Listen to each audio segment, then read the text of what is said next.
Welcome, everybody. My name is Daniel Chavez. I'm a researcher at the Transnational Institute, and I am responsible at TNI for the GreenPath project.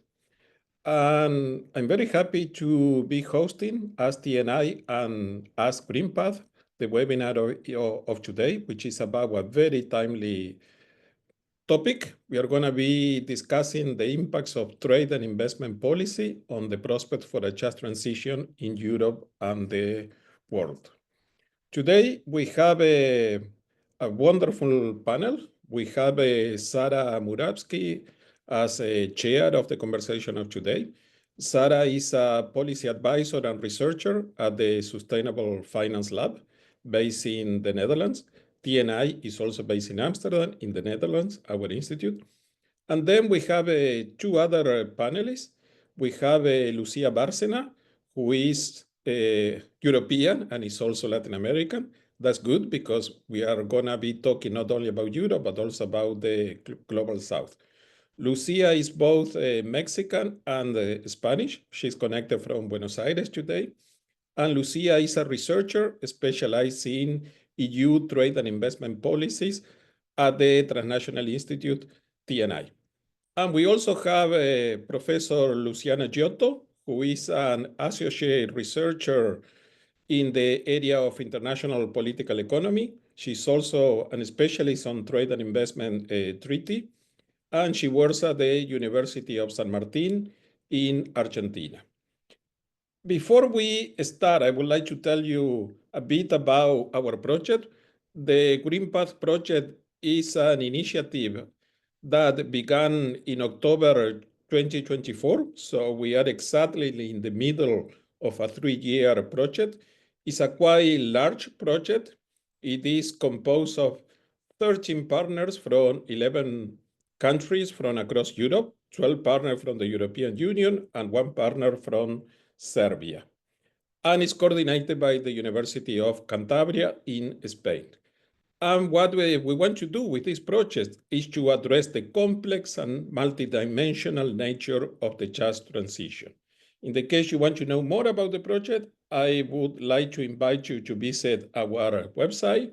There is a knowledge hub that includes many or all the reports that have been producing in the context of this research, and also a lot of other report and other type of information produced by the different partners.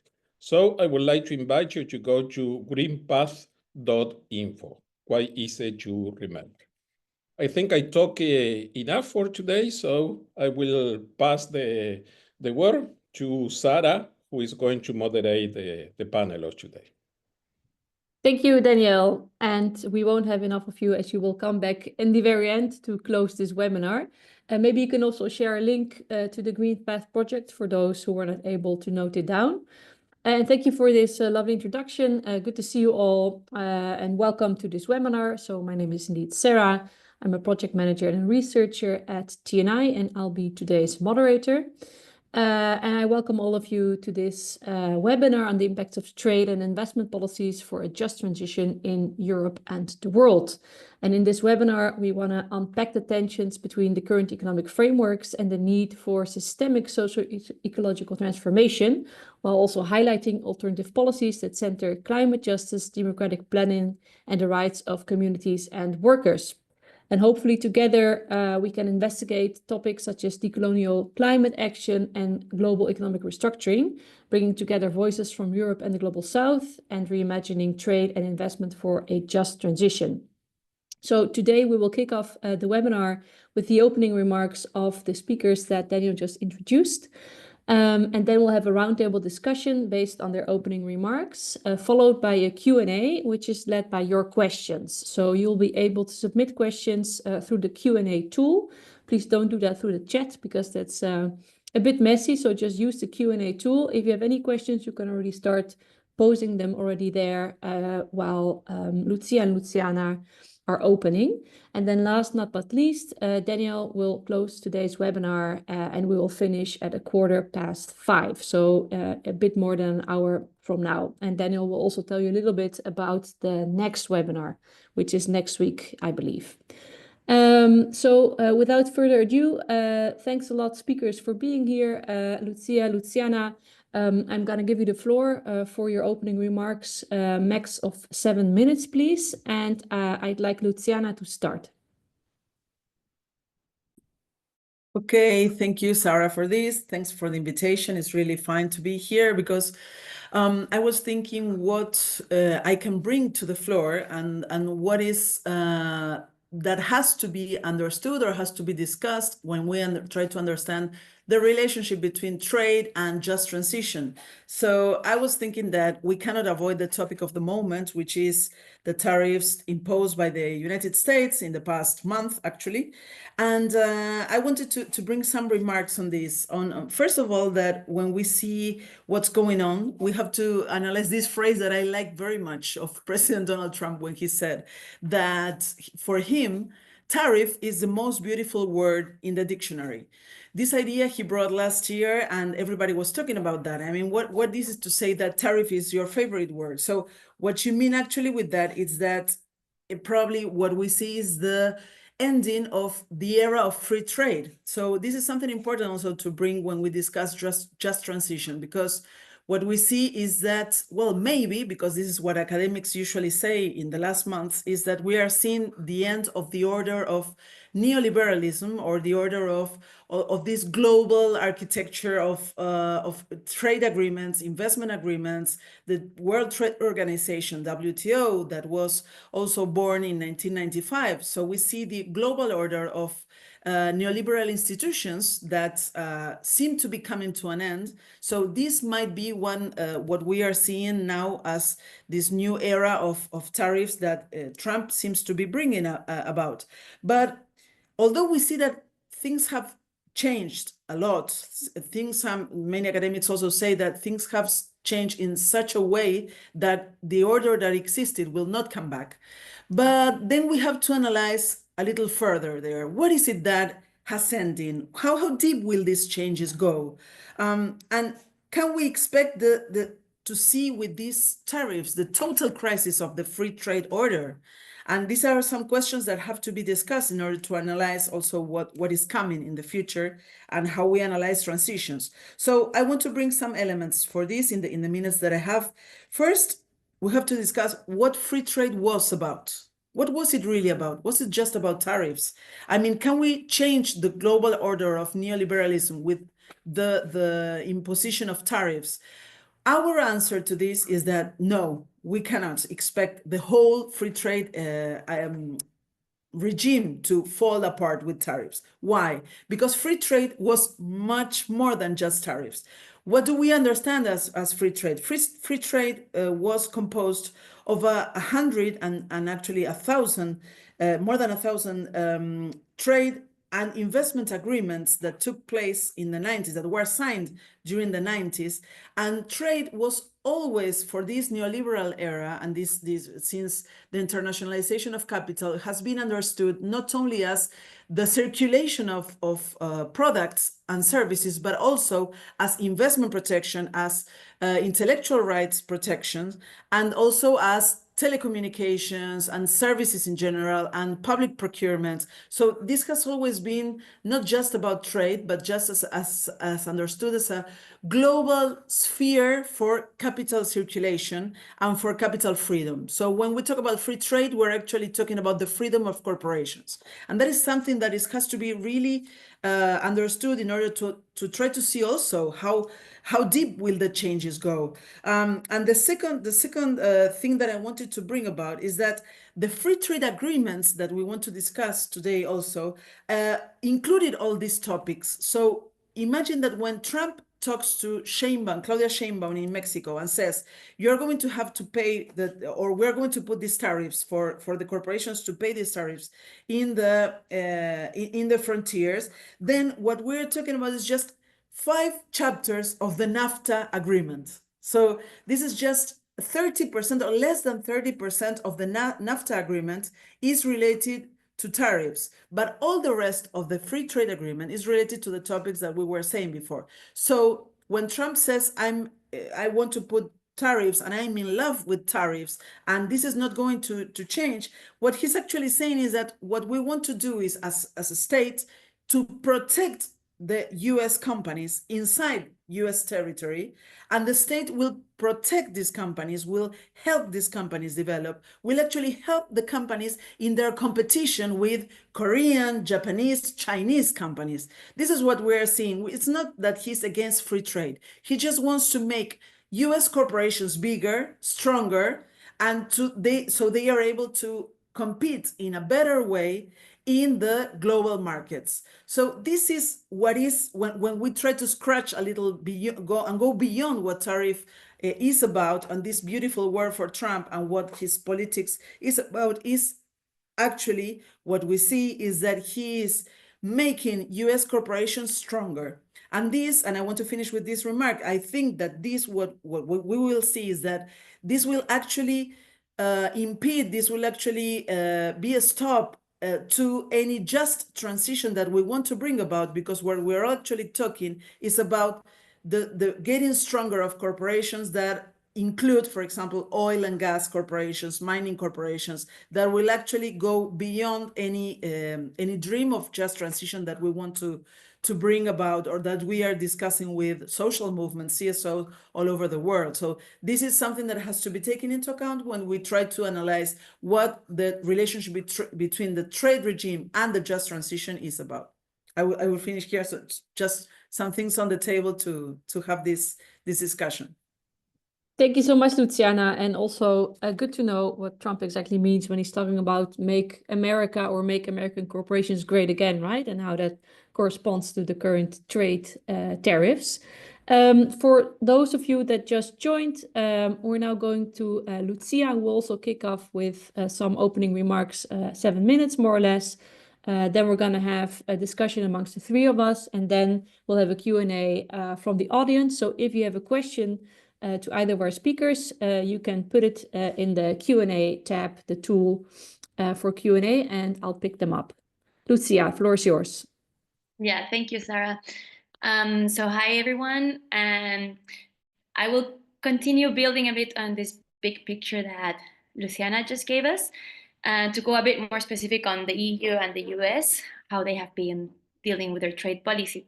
So the EU trade policy has been based basically on getting rid of these trade tariffs for a long time, opening the markets, complete liberalization of goods and services market, and disciplining governments to regulate the economy and favor transnational corporations.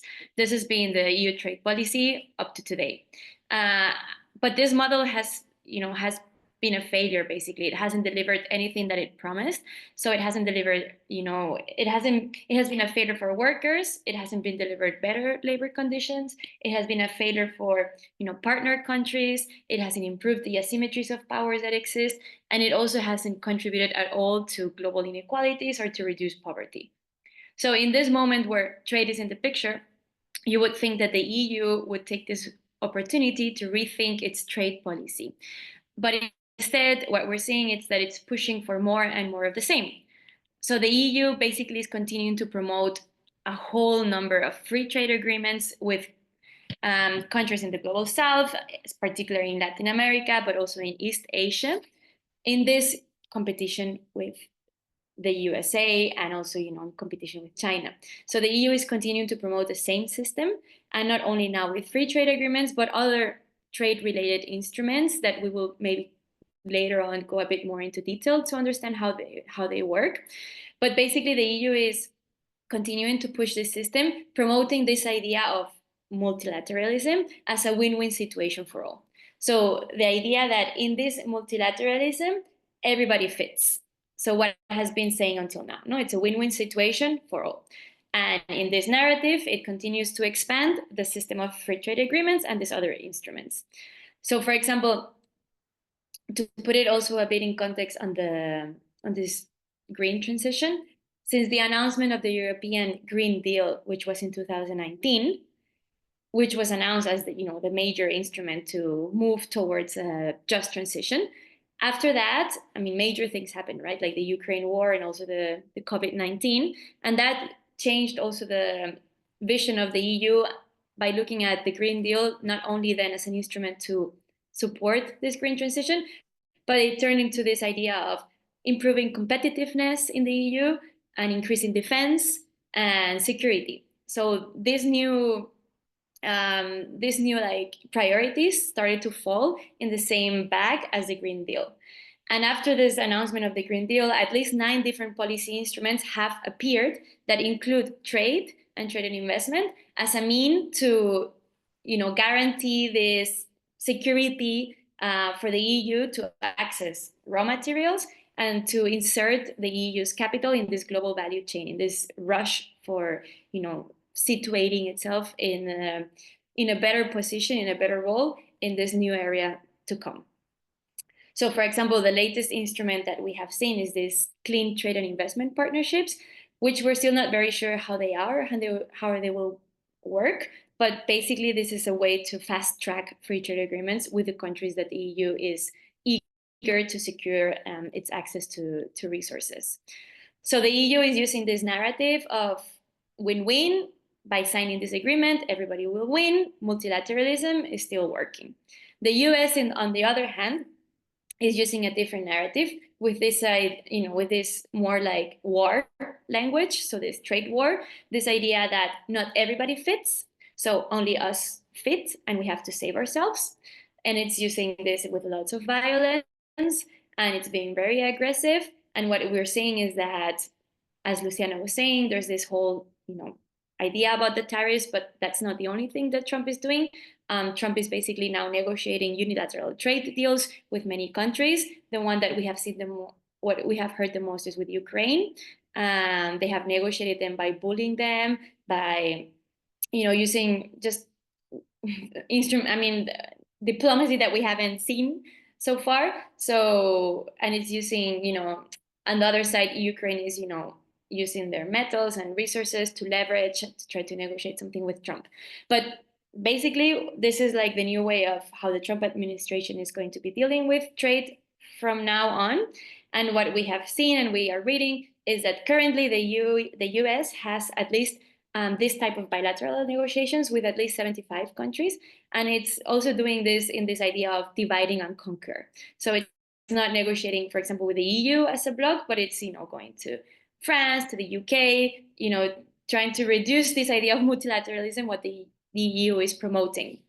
The US then also just published like a 379 text explaining basically the different regulatory areas that they are looking to flexibilize. And this is like when we used to campaign against the TTIP, like as Luciana was saying, like one of the topics, there were like many areas that we were campaigning against. TTIP, but a big one, Lucia, what's that? Can you say that? Yeah, sorry. When we were campaigning against the Transatlantic Trade and Investment Partnership, which was the big agreement between the US and the EU, one of the big areas that we were campaigning against was this idea of regulatory cooperation, which was basically looking into those barriers to trade that are not tariffs, but are those other regulatory areas. And the TTIP negotiations failed. But now the US is, kind of like recovering the essence of those negotiations, but by doing this in a more secretive way, with much less attention to what's going on, right? So they published this text, which is really worth looking at, reading, and monitoring what's going on there. And again, also, although they're trying to sell this narrative that they're not about free trade, all of this really looks a lot like traditional free trade agreements, and even worse because they're much secretive, but basically imposing these neo-colonial practices, trying to get the most out of these countries. So we have the EU with this narrative of win-win multilateralism, and the US with this not everybody fits, let's save ourselves. But basically both are pushing a same agenda, which is a corporate-driven agenda, basically to expand corporate power outside of the borders, and also to protect existing investments that already exist outside of the countries. All of this goes very much in line with this deregulatory agenda. So the EU has a lot of new laws that are sold under this umbrella of increasing competitiveness. So, for example, the Omnibus Law, which is meant to all of those small achievements that we made towards a sustainable, sustainable standards for different negotiations. With this omnibus law, the EU is now saying like, all that is just bureaucracy for our businesses, so we need to get rid of that. On the other side, we have the US defunding basically the state and, trying to achieve a corporate state with a focus on regulated sectors, no? So I guess one of the first conclusions that I want to bring in this first part is that we're seeing a very similar strategy with different narratives. So for us, the question is not really like which country is going to win in this race or in this competition, but basically, how much biodiversity, how much lives will be worsened and spared just to keep the privilege of a few corporations. So for us, the focus is not really like which is the country that's going to be most benefited, but who is going to be really impacted by this continuation of the expansion of the capitalist system through free trade agreements and other instruments. So that's really important that, we just change a bit the question as well, like not, so the global South countries are going to be better or not, but really like how much biodiversity in this way are we going to lose and how much lives are going to be spared. Thank you, Lucia. Thank you for this kickoff, and also very interesting to hear how you're perceiving the EU stance, right? And comparing what the EU is doing to what it is saying. I have one question already from the crowd, from Melissa, which is a bit of a clarification question. So I'm going to ask Luciana to take it. The question is, should we understand trade tariffs as more protection for US transnational companies, as more of the same, or an actual different direction? So is it the end of neoliberalism or the WTO system? Or rather, hasn't the free global economy always been designed to keep US dominance? And isn't that happening still, Luciana? In order to analyze what's going on with this and what's going to happen, we probably have to go back. We have to see how the system was built, which is really an interesting exercise, because when we discuss the concept of globalization, for example, that is something that we use every day. It's a word that every journalist will use. So, globalization, blah, blah. But what do we understand about that? I mean, if we go back to how this was built, how globalization was built, what we talk about when we see globalization is the internationalization of capital. I mean, Marxists, in that sense, usually are more capable of understanding or explaining how this was built, because they don't focus only on the internet, on how borders are very, very, unclear right now, which can be discussed, right, because with the anti-immigration policies.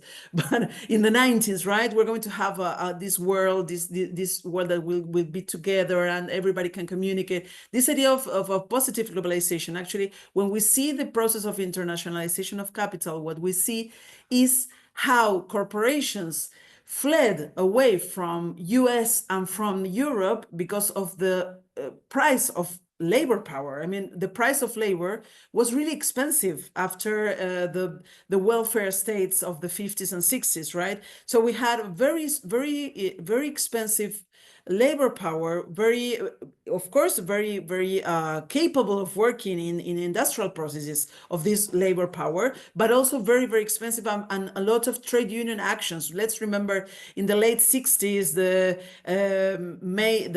Paris May actions and the actions of labor of workers in the northern area of Italy, for example, struggling against the Fiat or the big corporations of car industries. So this was a big problem in the 60s. And what happened with that? What we saw in the following years, in the 80s, for example, is how these corporations fled to Southeast Asia, to China. They built the power of China. This is interesting. They built the power of China. So China was built by these corporations, by the Siemens, by BASF, by the car companies of Ford and General Motors. Mexico as an industrial power was built also like that. I mean, Mexico is one of the main receptors of foreign investments. Brazil and Mexico in all Latin America are the countries that receive the most of these kind of investments. And in the case of Mexico, it's mostly US corporations that fled to Mexico because the difference of salary between Mexico and the US for the same work is 6 times lower in Mexico for the same type of work, industrial work. So what we see is that this is how globalization was built. When we're talking about the how China became more powerful. China became powerful, or even Korea became powerful because of many of these investments going from the north to these countries and creating this process of global value chains. So what we see now, what Trump is doing with tariffs, is trying to bring those companies back. He's saying, I don't want you to lose power. And this is what Lucia was saying. I don't want you to lose power. It's not that I want you to be less competitive. On the contrary, I want you to be more competitive, but come and produce from US soil, come and produce from my territory. I will build these walls, these tariff walls, so you will be protected. And so what Trump is getting, he's talking from the point of view of the state, from the security that he wants to build in the US, because he wants to make America great again in that sense. He's saying, stop producing in China, stop producing in India, stop Apple, you Ford, General Motors, come back and produce here, and I will protect you. And you will be more competitive, but you will be more competitive not because of market forces. You will be more competitive because of my protection, because of my state protection with these high tariffs. And so you will be able to compete with Samsung, compete with Huawei, compete with the Chinese car companies. So the problem is not, for example, if you remember, I want to finish with this remark, that do you remember maybe in January, I think that it was when Trump had come to office, he said something very interesting to the discussion that we're having today on just transition also. He said, nobody likes solar panels. Nobody likes the, how do you call it in English? The wind turbines that produce energy, renewable energy, right? Nobody likes that. Nobody likes to see that in the outside of their houses. But then he said after that, so when you listen to that, you say, oh, he's against those kind of renewable energies. But in the same sentences, he added, because we want those panels to be produced in the US. So this is very interesting to see. So he starts saying, no, nobody wants to see that because it's ugly to see that in the fields. But then we want that to be built in the US. So he's not against the production of that. He's against the fact that these panels are produced 100% in China. So that's what he's struggling against. He's struggling against the US corporations that build these panels in China and bring them. And why, to finish, why would the corporations do that? Because the gain that they have is super high. And also because in China, they have all the capacities, logistics, ports, and all the hubs prepared, and people prepared, workers prepared to do that kind of work that the US workers are not prepared to do that. And this is, I'm not saying this because of me. I'm saying this because the Wall Street Journal, the Economist say this, that US workers have lost the ability to work in such a way as the Chinese have developed in the last 30 years. So this is what we have to understand when we're talking about how these tariffs will impact competitiveness and will impact also energy transition, right? Thanks a lot for this elaborate answer, Luciana. Really interesting also to see how you interpret Trump's words and how important it is to listen to speeches till the very end to understand what someone is meaning. So Lucia, turning to you, this is a bit building on the former question. So how would you assess the implications of the recent resurgence of industrial policy in the North? So on the one hand, indeed, the US, which we discussed a little bit already, but also indeed the EU Green Deal. You talked about that for trade norms and also the policy space available to countries in the global South.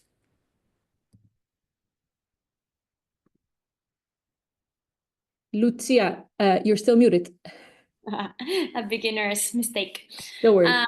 No, so going back to what I was saying, like the Green Deal, which was 2019, which was really like not so long ago. It was we had some hopes. We had a little bit of hope, like, okay, we might be going towards an interesting direction. Let's put our attention there. It seemed like finally it was a moment to, rethink, to talk about industrialization. Also something that sometimes we didn't talk a lot about that in, at least the trade movements.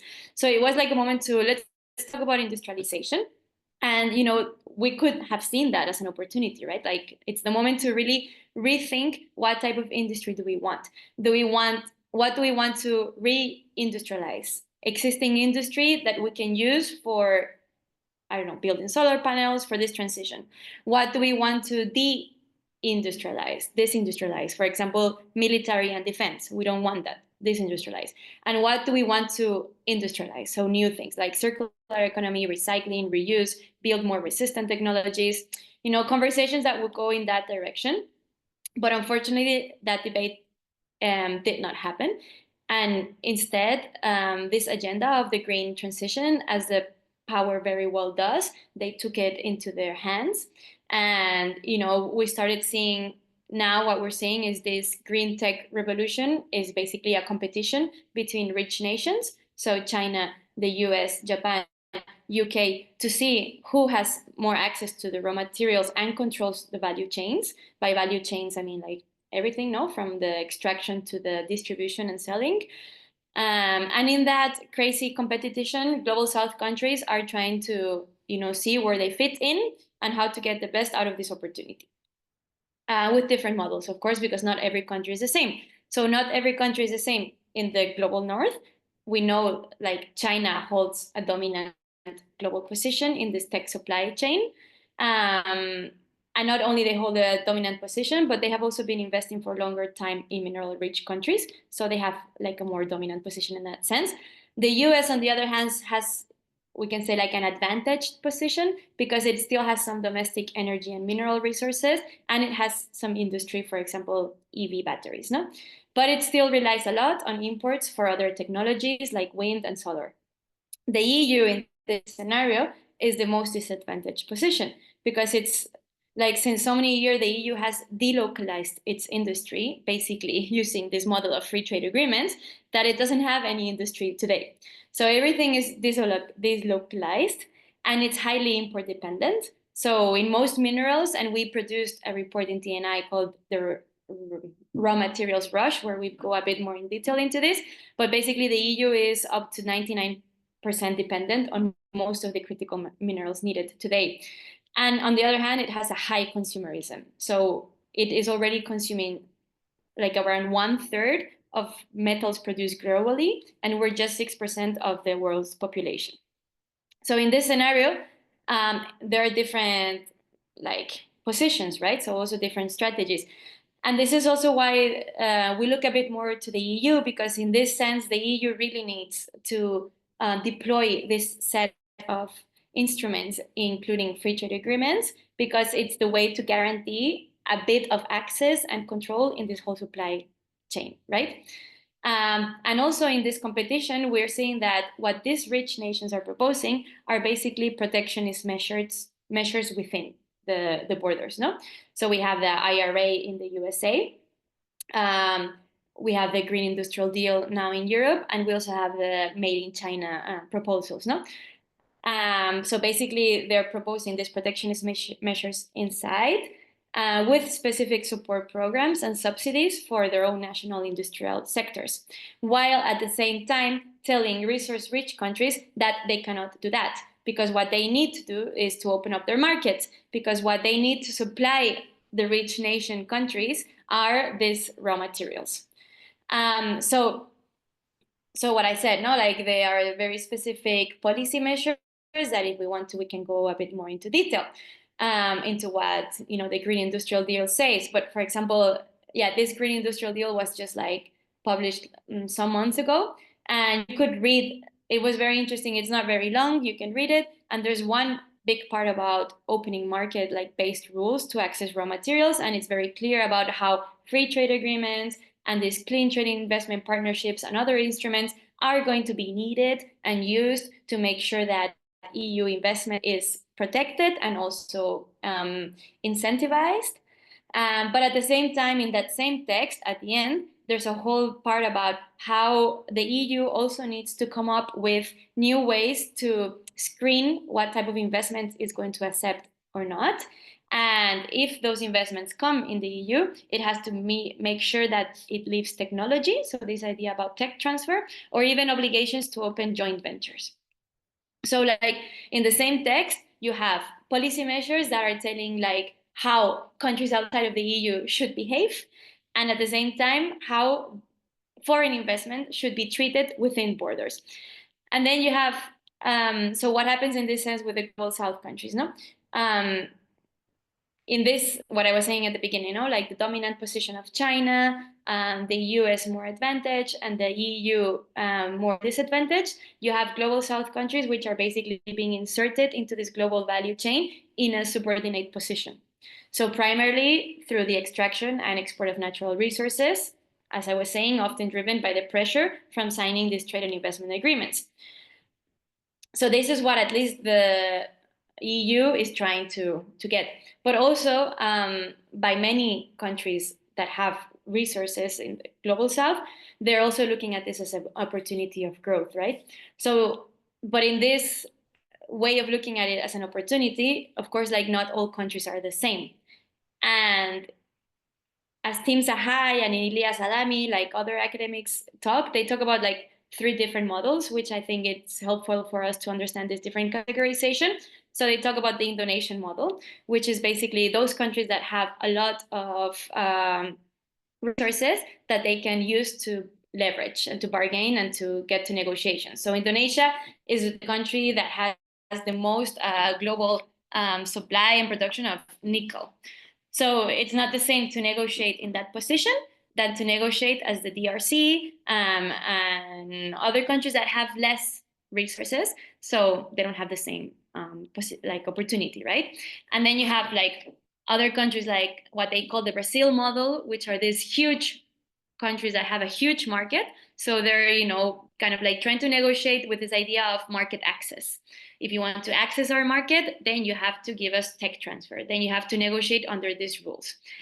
And then you have like other countries like Morocco, Tunisia, Egypt, which are, called like these connector countries, which are, countries that have free trade agreements. Mexico could also fall between this category because they have free trade agreements with the EU and also with the USA. So they can play this role of, being like the ones that, have tariff free from all of the regions, connecting like the countries that are trying to have a war between themselves, and they, can sell the products that way, right?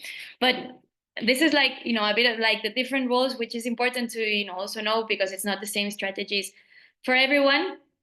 And also, trying to see like how the Global South could possibly move its way in this race as well, no?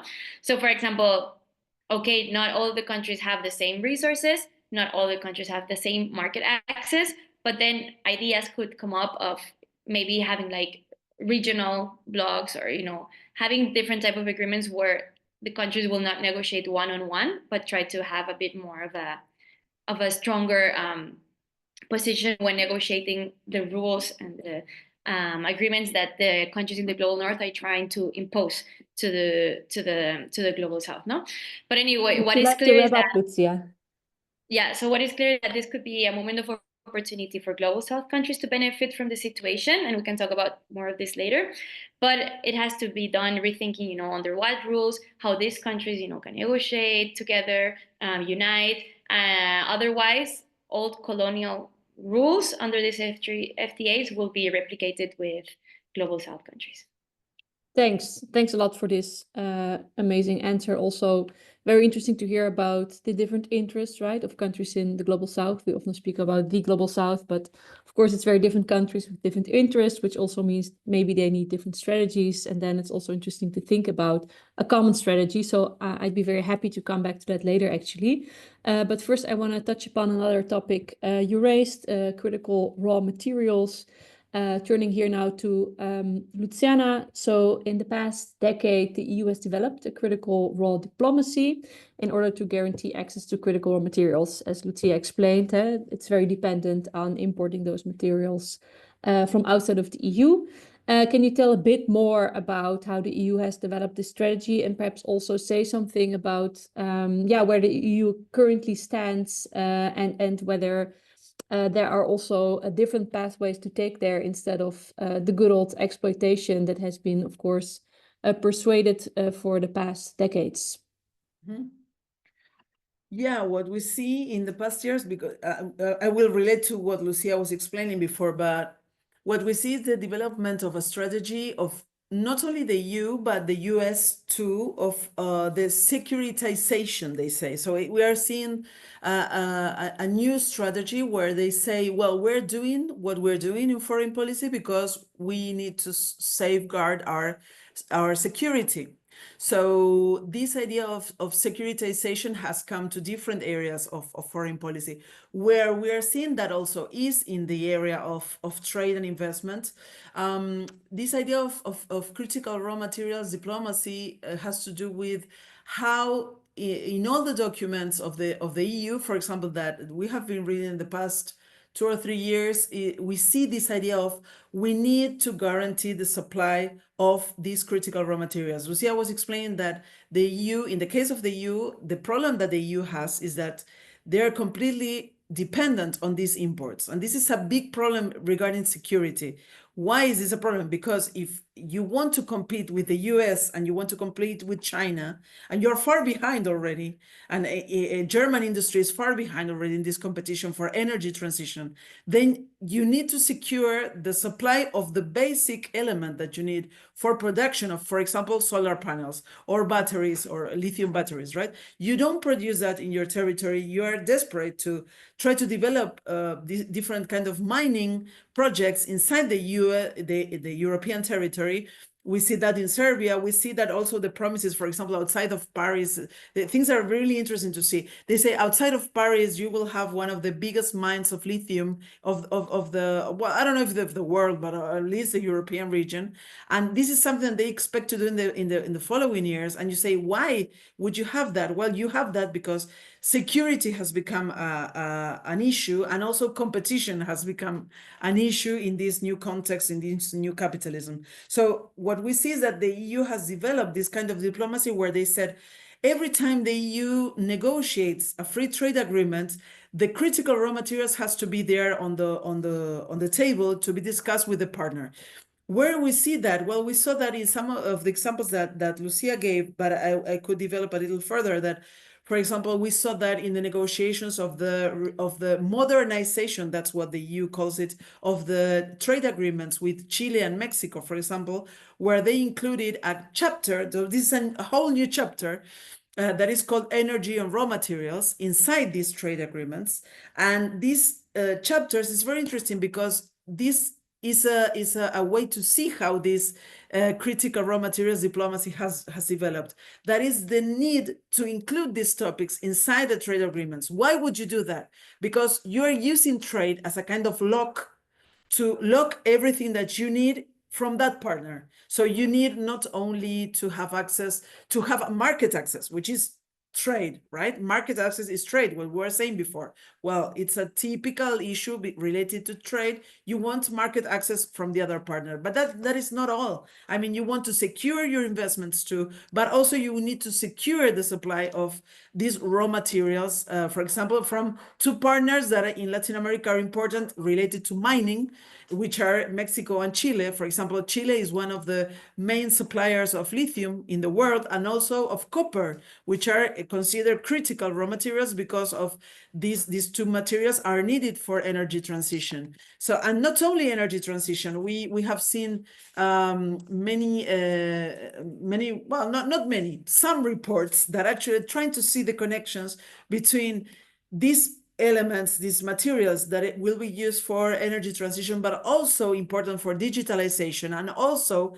important for militarization. So you have a triangle there that has to be explored further, because some of these critical raw materials are not only used for solar panels, but also for military industry. So this is, for example, uranium. That is something, it's a mineral that is really important. And for example, in the Patagonia in Argentina, is being mined.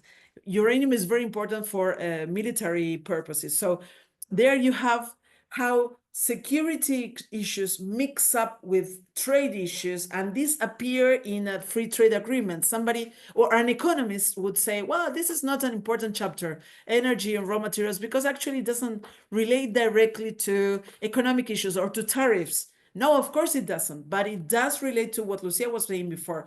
These chapters actually build this lock on any industrialization project or plan that a country in the global south that will actually provide these materials had before. So what we see there is that this trade, and I will finish with this idea, these agreements do not create colonialism. I mean, we're not saying that these agreements have created the problem, but what they do is they deepen the existing problem. I mean, Latin America, for example, or African countries, they have related to a global market as providers of raw materials for the past 500 years, at least Latin America, since the Spanish invasion. Okay, so what we see from there is that this is a historical problem, but these treaties improve the problem. I mean, they make it deeper, they make it more complicated because they create these legal locks. So once you have this treaty ongoing there, it is much more difficult to try to untangle or to try to go back from there, because then you have these huge agreements that have all these different topics, and it's very difficult to renegotiate everything from a perspective of development from the global south. So that is why we want to bring this topic to the discussion, because it's not just a minimum or just a small thing inside a free trade agreement, but this can become a very important topic for the development, or from a developmental point of view, right? Thank you so much, Luciana, and also thank you for bringing in those different dimensions of militarization, digitalization, right? How a lot of things have become a security issue. We also, I think, see that in the EU, the Rearm Europe debate taking place. So very, very timely, I think. And I really like also your framing of the legal locks, right? How trade and investment agreements can lock in industrialization in countries in the global south, meaning that they cannot develop because of certain legal impediments.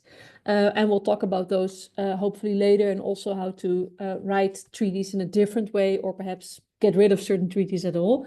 Moving a bit also already into alternatives, I'm turning again to Lucia. So for now, the final question from my side, and I'd like to say to the audience, if you have any questions to these amazing speakers, please post them in the Q&A tool, the Q&A tab. So yeah, Lucia, given the fact that the reforms of the WTO, the World Trade Organization, have stalled, and that there is quite some proliferation of bilateral and regional trade agreements, do you see more space for more climate just or decolonial trade frameworks to emerge? And how would those look like in practice? And I'm also thinking now about the just energy transition partnerships, which are emerging, which might actually be a good counter example of how not to do things. But I'd be very curious, Lucia, to hear your voice on this. And you have to unmute yourself again. Sorry.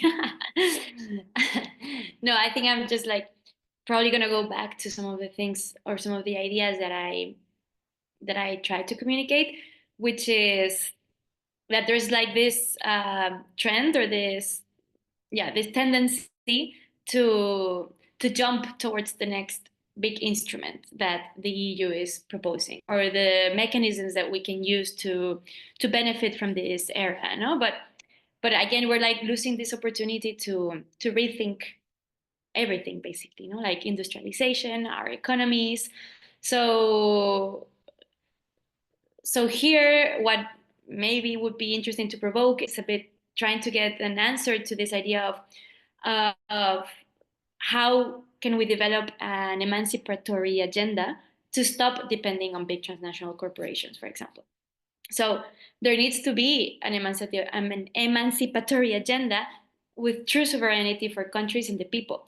And we know that this cannot be done via old treaties, and this cannot also be done via reforming these old treaties. So all of these spaces where these conversations are happening in a more formal way, UNCTAD, OECD, none of them are proposing getting rid of these treaty structures, but they're just proposing like how can we insert new chapters or new wording, new texts to make these treaties better. And So UNCTAD it's and OECD, those are yeah. So very UNCTAD is briefly. UNCTAD is a United Nations agency that works around trade and development. And they're one of the spaces or one of the international forums where discussions around reform of the system is happening. The OECD, represents the richer nations, to say so, is also a space where this talks about modernization or reform of the treaties is happening. WT, the World Trade Organization as well, but I'm talking about these two more because they're really more specific about treaty reforms. But what we're seeing is that the negotiations are really just about how to improve some procedural aspects or some specific mechanisms about the treaties, but none of those conversations are happening around the fact that these treaties cannot be reformed and they need to be started from scratch. And why? Because they need to be designed from scratch because other conversations need to take part as well, as in what type of investments we need, what type of industrialization we want.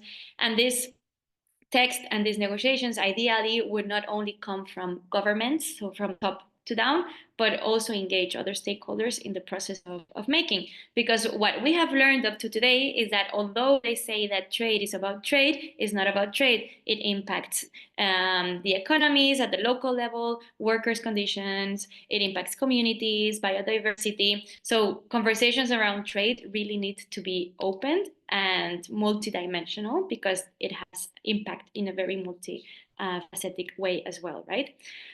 So, we can talk about the tariffs question. Yes, tariffs, we can say they are not bad per se, but they have to be accompanied by other measures. So in order to enforce, for example, labor standards, raise wages, promote low carbon production, promote manufacturing industry, or support local farmers. Other ways that are not maybe only about tariffs, for example, in this US-EU dynamic, the EU is now, trying to not only impose like retaliative tariffs, but restricting service imports because the US imports a lot from the US. So like all Facebook, like digital ads, and this is also like a way to say, like I'm just saying like what the EU is doing. I'm not saying that this is like the way forward, but there are other ways to try to react to what the US is doing in terms of tariffs. Other things that I have read that could be interesting is like, how can we think about other paying options, for example, that are not MasterCard or Visa? So, for example, like countries have like this, sending money via messages or via payment apps that are like nationally based or EU based, but this is also like a way to maybe, stop giving money to these big financing corporations that are US, no? But this is what I would be saying if I would be the state, if I would be the EU, no? But for me, like the more interesting question is on the one side also that the global north cannot think about a transition based on extracting resources from the global south, because this is what it's doing at the moment, and also because the global south has its own plans, and the EU cannot, pressure these countries into signing these FTAs to lock them in the plans that only benefit the EU and EU capital. So, and again, now like if we're thinking about like a transition, it's one thing. But if we put just transition, this idea about just is what makes it political.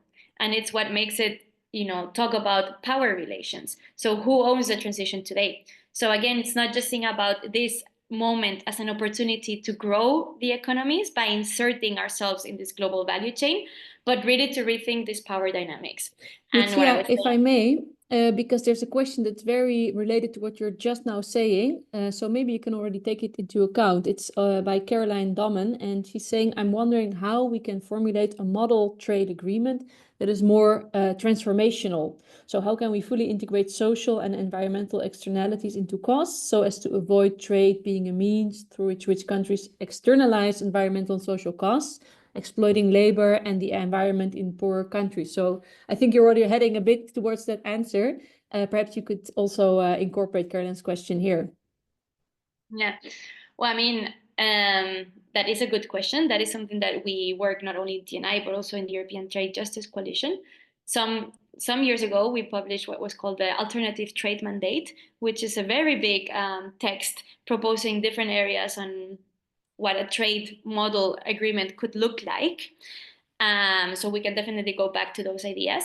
What I would answer like in a quick way, and also what Luciana was saying at the beginning, is that trade agreements started being trade agreements, so only about goods, like trading in goods and maybe talking about tariffs.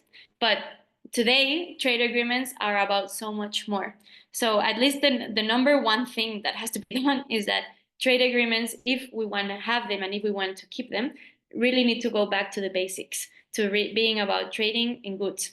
But these trade agreements cannot talk about other things. They cannot include regulatory barriers. They cannot include how governments should legislate in environment. They cannot include even aspects about how governments should behave in their human rights. It's we have to really rethink this whole idea about how trade agreements have become like a tool for much more than just about trade. And if we want to have some kind of like retaliation for like countries that to put some kind of sanctions around environment, then these sanctions need to be accompanied by trade sanctions, not by what's happening today, which is basically just like voluntary guidelines on how countries should behave. No, so today you have like these huge trade agreements that are like 2,000 pages, 3,000 pages, and just a few of those pages are actually like binding and important about investors' rights and binding regulations. A lot of that text, they might talk about sustainability and human rights, but all of those aspects of trade agreements are not binding at all. So again, yeah, it's going back to this very basic idea of like, let's go back to the basics about what trade is about, but also some interesting initiatives are happening. For example, in the African region, they have proposed this African free trade protocol agreement, which is a model text, a model trade agreement that focuses on the region in Africa, and that in other things, for example, it excludes ISDS, so it doesn't have investment state dispute resolution anymore. Sorry, what is ISDS? It doesn't include this private corporate tribunals where investors can take states to these private courts if they consider a legislation that has been passed to go against their own profits. So it doesn't include this type of instruments that give so much privileges to investors, but it has a bit more of a regional as to how trade should be developed in Africa. And I think those initiatives are also interesting to think about, like maybe start developing similar instruments in other regions in Asia and Latin America. But again, like all of these conversations ideally don't only happen like at the governmental level or these international forums, but include communities, include activists, NGOs, different stakeholders that have been working for so long into thinking about how these trade agreements should look like. Yeah, so it ideally would be a process that starts from below. Thanks so much, Lucia. And I see that Caroline also asked you some questions in the Q&A. You can also indeed, if you'd like to share some links, for example, you can do that in the chat. So we still have 15 minutes. So I'm turning to Luciana also for another question, also a bit related to what we talked about regarding the critical raw materials. So from your perspective, can you say a bit more about to what extent the current trade and investment regimes reinforce neocolonial and economic patterns, particularly in resource exporting countries of the global south? And maybe you can indeed say something about investor protection or investor to state dispute settlement, the mechanism that Lucia just mentioned, and it is present in most contemporary trade and investment agreements. Thank you. Yes, thanks for that question. I think that when we, because somebody can listen to us and say, why are they mixing trade and investment as if it were the same thing? We're not saying it's the same thing, but what we usually talk about is that we can relate to the fact that there is a trade and investment regime that has been built in the 90s and that is still ongoing. We were saying before that Trump's tariffs don't really want to dismantle that. What trade tariffs do in any case is try to rebuild corporate power of the US corporations, right? So it's not that this regime is being, we're not seeing the dawn of that trade and investment regime. We see, of course, the crisis of the World Trade Organization that has been ongoing for a long time. It's not that Trump is killing WTO. What we see is that this neoliberal order, yes, it is in a crisis, but trade and investment regime still stands. And this is part of this has been built by, I was saying before, thousands of, actually 2,000 of bilateral investment treaties and over 200 free trade agreements globally. So we're talking about this crazy network of treaties that have been ongoing for the past 30 years. And this has a huge impact on energy transition or just transition that we want to develop. Why? Because I was saying before that it's not that we say that the treaties created the problem, but they have deepened the problem. And this is something that has to be taken into account because these treaties, as they have not been dismantled, they are still ongoing. These treaties have created a network of obligations for states that actually become, we said this idea of the lock, and they become a limit to any industrial policy that the states in the global south want to develop. For example, I will use some examples because I had said this before, but how do we see that? Lucia was talking about the ISDS, Investor State Dispute Settlement Mechanism. This ISDS mechanism has been included, for people to know, it has been included in every bilateral investment treaty that has been signed. This is the key or the heart of the system of how it works, because it has given foreign investors extra rights over population in the different countries. It has created a parallel justice system for foreign investors. And so what is it that they can do? They can go directly to arbitration centers or forums in, for example, the ICSID, which is probably the most well, it is the most used and probably the most well-known forum for investors to go to, which is the investor.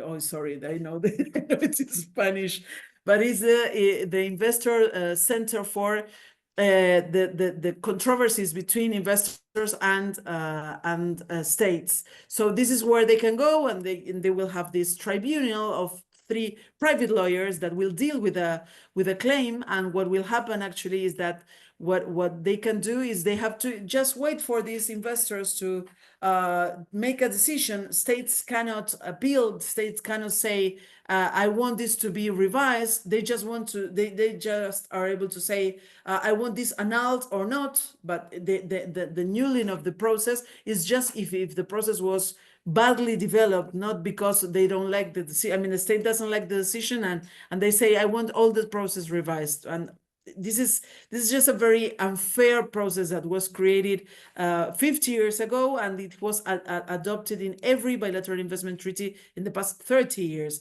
And for it's example, like a court for, yeah. for private investors, right? Yeah, this is a court for private investors.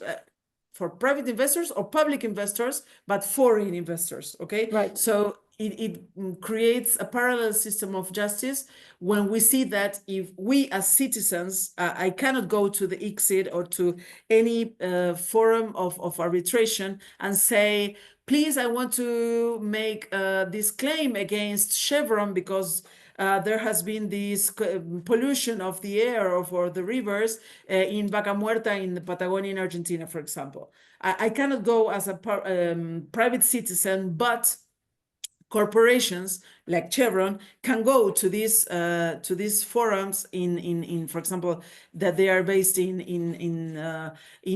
Geneva, or they're based in New York, the tribunals in New York or in Stockholm or in Hong Kong, for example. This has developed a lot for the past 30 years. There are many forums where investors can go, and they can go to these forums and say, I want to present a claim against the state of Argentina or any state in the world because the state has changed or the government has changed my rules, the rules that we agreed on 30 years ago, or they are making an expropriation, or they are violating my rights that they are all cited here in the bilateral investment treaty. So the right is there and they have the rights. So we are saying that this should be revisited. Why? Well, I want to bring just, there's a late, one of an article, a piece that was created by the Boston University Global Development Policy Center. They found this interesting data that the oil and gas investors, for example, for you to see how this affects energy transition. So oil and gas investors already have already filed claims, legal claims in international arbitration for the sum of $340 billion.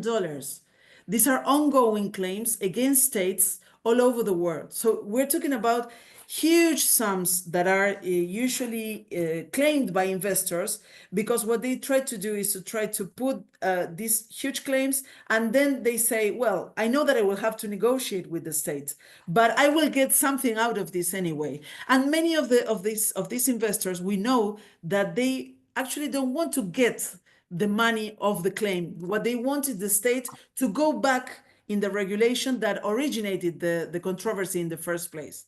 And this has been ongoing in many cases. So what we see is that this system has become a limit to any policy that is aimed at industrializing in the global south, or is aimed at putting a limit to extractive industries, for example, the oil industry or the mining industry. So this is something that has to be addressed for countries in the global south if they want to try to change some of the policies related to how, for example, they want to develop industrialization on their own raw materials before exporting them, like Indonesia has done. There are some examples that are interesting on how some countries have tried to change a little bit of this policy. They have encountered problems.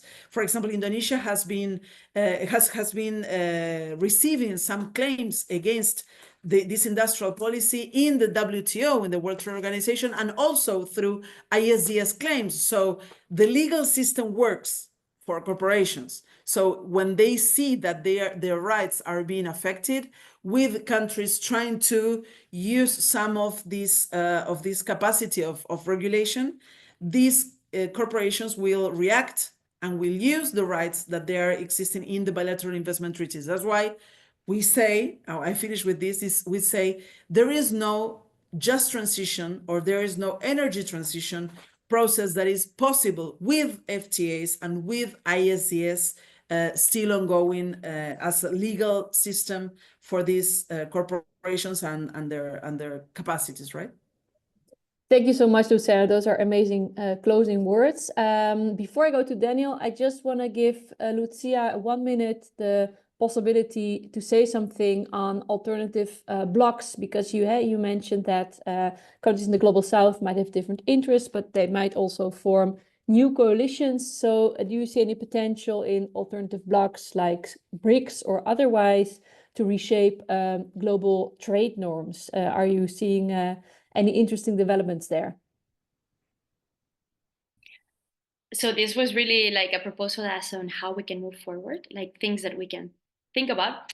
Well, I mean, we have seen that there have been initiatives to try to do regional blocks that haven't been, well, that successful in many ways. But I think that this moment of what I was saying at the beginning, this moment of opportunity for resource-rich countries to insert into this metal era, there are two ways of doing it. Divided, so each country negotiates, and as we have seen, not every country has the same capacity to leverage those negotiations, or try to do this in blocks, which will probably give countries more capacity to negotiate, either because they can negotiate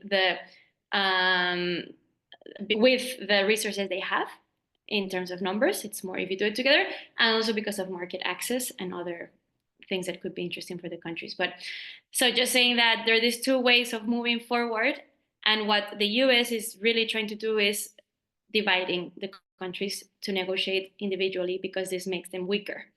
So yes, it is, I think, a very good opportunity to think about confronting this situation with blocks of countries, either regional or interest, like resources, anything. So very, like in TNI, very happy to propose like ideas, ways on how this can move forward. But of course, this also has to come from the people, the communities, and also the governments, in those countries. Thank you, Lucia, and thank the both of you, Luciana and Lucia, for your amazing insights. I think it was a very interesting, fruitful conversation on what's happening in the world out there, how we can tackle the current issues related to the current trade and investment regime and what the alternatives are, but also a lot of homework, I guess, for organizations such as ourselves to pave the way, but also to listen to what's happening in other countries and to enforce those forces of the good, of course. Last but not least, I want to give Danielle again the floor to close this webinar off and perhaps say something about the next webinar. Really appreciated all your questions as well. So thanks a lot for bringing your thoughts to the table, and hope to see you on another occasion. Thank you, Sarah, and thank you, Lucia and Luciana. This has been a wonderful exchange, and the conversation doesn't finish today. We made sure that this is recorded, so we are going to distribute it in video. It's going to be available in the YouTube channels of the GreenPaths project. We are also going to produce a summary of this conversation based on the edited transcription of this exchange. We will make sure also that reach a much broader audience. And I'm happy to say that we are going to have a very interesting conversation next week, which is very much a follow-up of what we began to talk about today, because there's another seminar scheduled for next Tuesday, for the 29th of April, in which we are going to discuss financing for the green transition, focusing on the role of the European Investment Bank. It's going to be a different type of webinar, because we are going to have one speaker, but a very important speaker, very knowledgeable. We're going to be talking with Esther Badiolia, who is the principal climate finance advisor at the European Investment Bank. And she will be having a conversation with Professor Judith Clifton, who is the coordinator of the GreenPaths project. So I would like to close, and I would like to invite you all to take a look at the website of the project, greenpaths.info, quite easy to remember. The website includes what we call the Knowledge Hub, which, by the way, is very much in the name of the project. We want to build a knowledge hub on European just transition pathway, but looking not only at Europe, but looking at what are the impacts of European policies in other parts of the world. So thank you very much for being with us today, and see you again next week. Bye-bye.